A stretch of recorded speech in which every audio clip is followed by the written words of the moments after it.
Goeiemôre. Ek hoop en ek vertrou dit gaan met jou goed. Nou, daar's 'n ou spreekwoord wat sê die deler is net so goed soos die steler. Kom ek gee vir jou 'n voorbeeld. As ek en jy nie die vrugte van die buurman steel nie, is ons mos heel okay. Ons is mos reg. Maar wanneer my boetie of sussie oor die muur klim, daardie vrugte steel en wanneer hulle terugkom ek net so lekker aan die vrugte eet, dan is ek skuldig.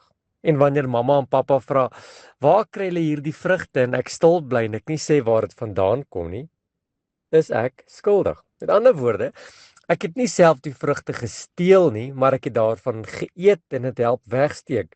Dan is die deler net so goed soos die steler. Ek weet jy weet waarvan ek praat, maar verdra my so 'n bietjie vanmôre. Efesiërs 5 vanaf vers 11 sê: Ek neem nie deel aan die onvrugbare werke van die duisternis nie, maar bestraf dit liewer.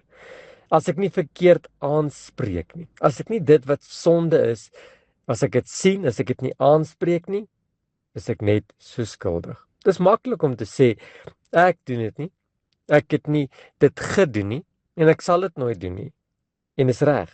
Maar God se woord gaan bietjie verder. Dit gaan so bietjie meer. Dit gaan so bietjie dieper. Ons moet nie net wegbly van sonde nie. Ek en jy moet sonde ontbloot. Om stil te bly wanneer ons weet dat iets verkeerd is dat ek en jy die sonde beskerm. Dat ons help om daardie sonde te laat groei. En eintlik word ons net so skuldig en deel daarvan. Jakobus 4 vers 17 sê so mooi: Wie dan weet om goed te doen en dit nie doen nie, vir hom is dit sonde. Dit beteken om die regte ding nie te doen nie, is verkeerd. Dis 'n balans. Ons roep nie net ander tot veroordeling nie, maar om in die waarheid en liefde op te tree wanneer ons sien dat ons boetie en sussie besig is met iets wat verkeerd is. Galasiërs 6 vers 1 sê dat ons help dit regmaak met 'n sagmoedige gees en in liefde. Wat beteken dit prakties vanmôre? Dit praat dat wanneer ek en jy iets sien wat verkeerd is, ons in liefde met mense daaroor sal praat. Moenie sonde toemaak om konflik en moeilikheid te vermy nie.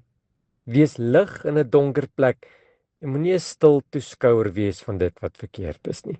Om niks te doen nie is ons keuse. En soms is dit juis daardie stilte wat maak dat ons 'n deler word van dit wat verkeerd is. Jesus het my en jou geroep om 'n ligdraer te wees, om die sout van hierdie wêreld te wees en om dit wat verkeerd is uit te bring, sodat ons ander mense ook in die lig kan inbring.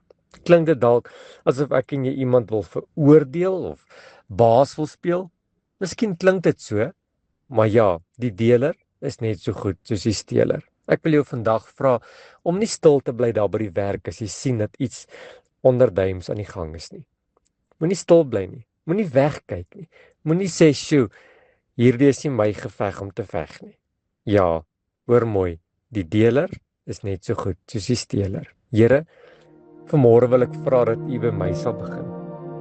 En met elke persoon wat na hierdie boodskappe luister, help ons om dit wat verkeerd is aan te spreek, moeite te maak om dit in die lig te bring.